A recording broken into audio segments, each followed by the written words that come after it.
next week. So I need to see you before next week sometime to finalize how you're going to be presenting so we have the right equipment and so on. So I know I've seen one person this afternoon, but the other three should be contacting me for an appointment.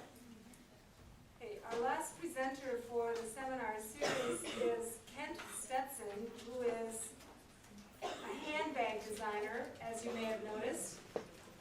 And he's also an artist. He lives and works in Providence, and he has more information to share with you about his journey. So I'm not going to say anything more. Let him take it away.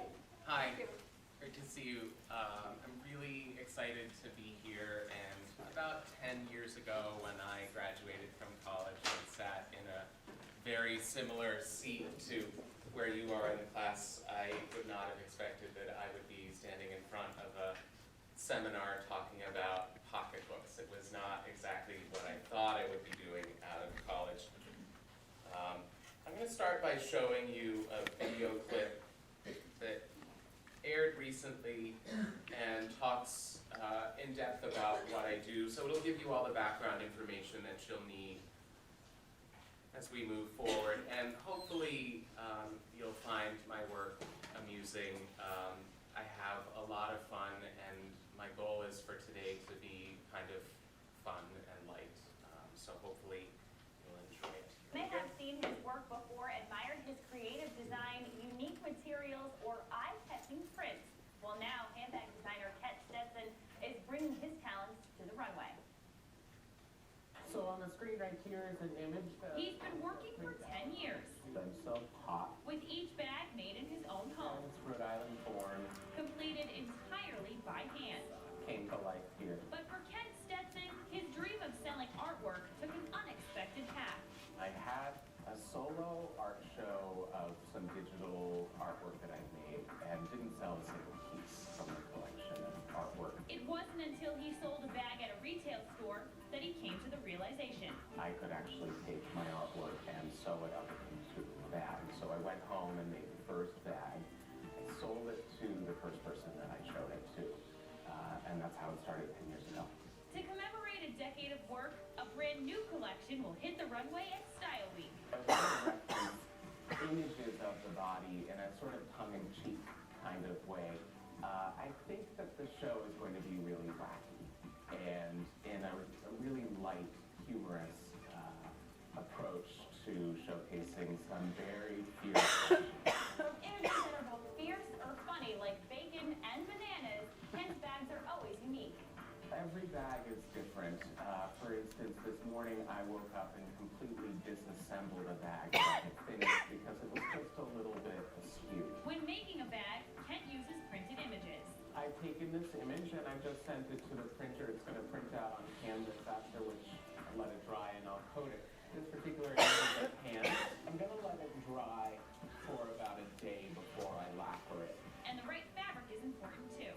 I do a lot of work with leather, but I also make a number of bags where I print the materials myself onto canvas and textiles. A bag can take anywhere from hours to months to finish.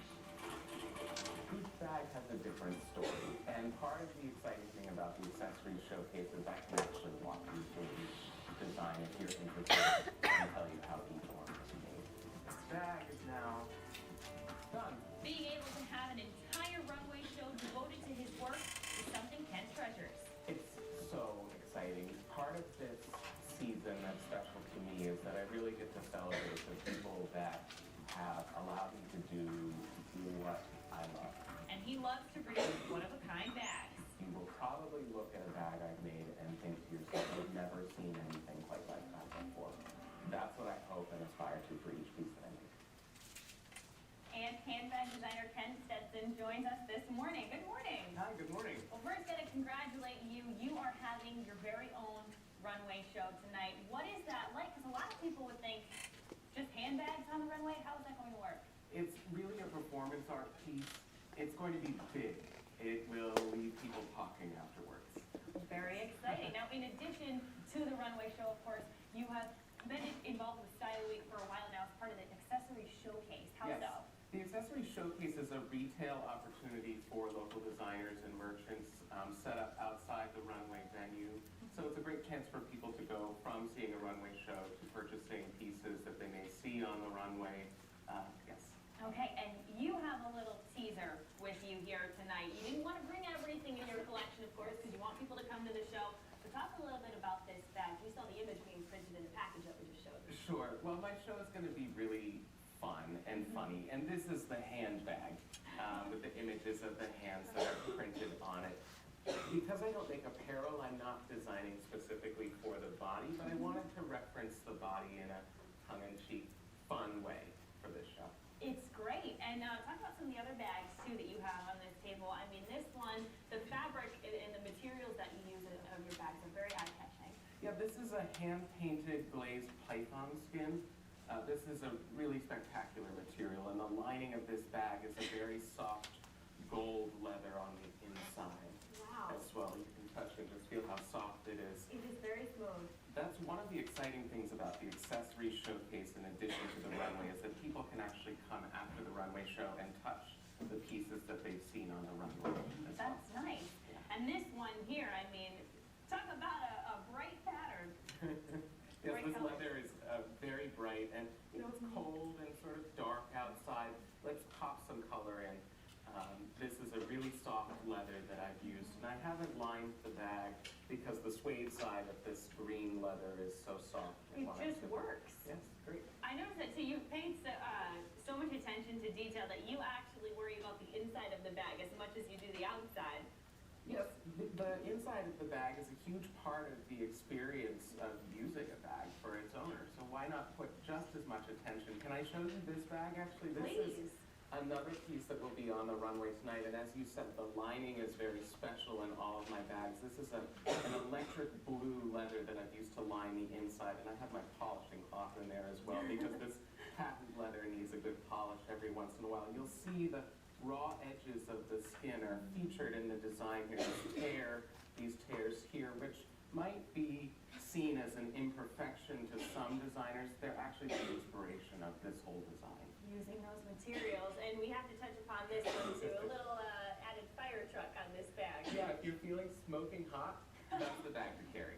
Well, I am going to carry this one for sure. All right, so a lot of great patterns and prints. Again, we want to thank you so much for coming and good luck tonight. Thank A you. big night for you. Again, 10th show is tonight, so for a full Style Week lineup for the entire week, head to WPRI.com.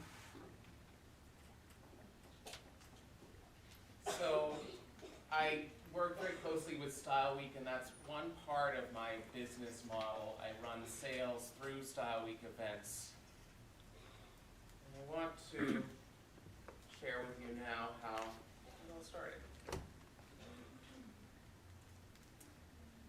When I was a senior in college, I went from being pre-medicine and science track to discovering that I was an artist in denial most of the time through college.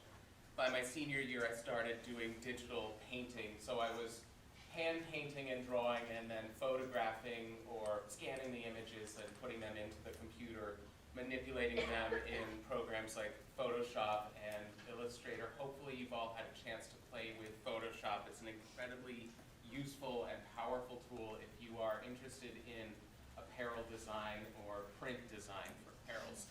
This is one of the images from my senior year in college just over 10 years ago. I call this one Splash. This is another image from my senior year in college. I call this one Haiku. It was made with paint that's dripping down, and then I selected areas of the painting after photographing it and scanning the photograph and filled it with the kind of blood color. I selected another area in the sort of center just to the left and then stretched it out, and you'll notice the pixelation at the bottom of the image as you start stretching it and playing beyond the normal constraints of Photoshop. You get these really interesting interference patterns. Here's another image from that series. It started out as a mixed media piece. There was some reflective mylar, clear acetate, and I glued a bunch of googly eyes in the center square right there, and then also up at the top corner, and some colored crayon arts as well. I was really excited to be making and showing art that I hadn't seen anything like before. I had, after my senior year, shortly thereafter, a big solo show. I put a ton of resources that I had into pulling that show off, and as I mentioned in the video clip, I didn't sell anything.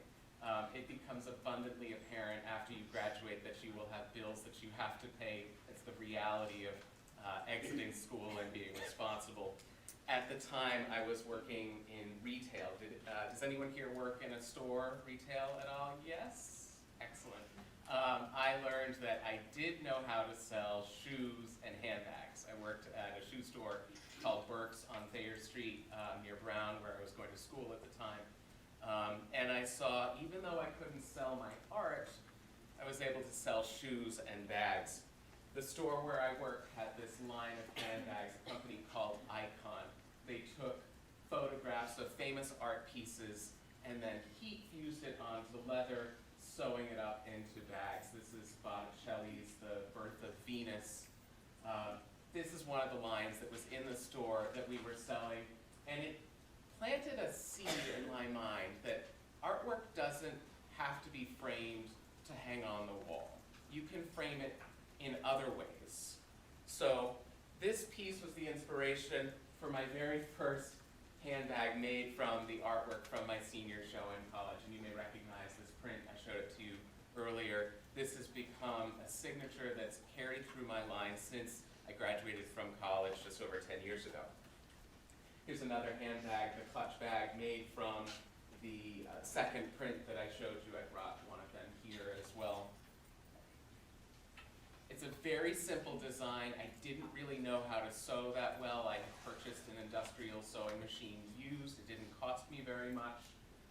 And just learned through the process of trial and error how to sew and how to fold pieces of this canvas up into a shape that could actually be carried. Here's another of the clutch bags, this one right here. It was that print with the googly eyes on it. As soon as I started making my artwork into handbags, they sold. And I realized I could sustain and continue creating art because I found a model of sales. Being in a store where I was able to sell the product that I was making on a daily basis and figuring out what sort of product I could actually sell. So if you are a creative-minded person and you like creating fashion, figure out how you can sell it at the same time as you're figuring out exactly what you want to make. It's an essential piece of the puzzle, and if you're not very good at selling your work, or if you don't like selling your work, figure out who can sell it for you and who can sell it well. Ultimately, you want to keep doing this for as long as possible. As soon as you find what you love to do, you don't want to have to stop doing that. This is another handbag that I made from that first painting. It's an east-west long-shaped clutch with a flap that folds over the top. I purchased some buttons at the fabric store and just stretched the canvas over the buttons. This is the same pattern that I used to make this bag, but with the other print on it. I discovered that I could take the same print and shape it in many different ways. This was the first fabric that I printed, and at the time, this was 2007, there were very few companies that did affordable, small batches of textile printing. This was the satin that I printed on. They charged $150 a yard to print this material, plus an initial setup fee to digitize the image so that it could print. So even a small piece of this fabric was very expensive to work with. This is a clutch that I made that was lined in that very expensive fabric. I call the print an ocelot. It's some sort of wildcat print, and this particular bag has chains that hang down from the bottom of it, like a chain fringe. Nordstrom, Fred Siegel, Patricia Field all bought this bag for their stores. Maybe talk a little bit more about that after.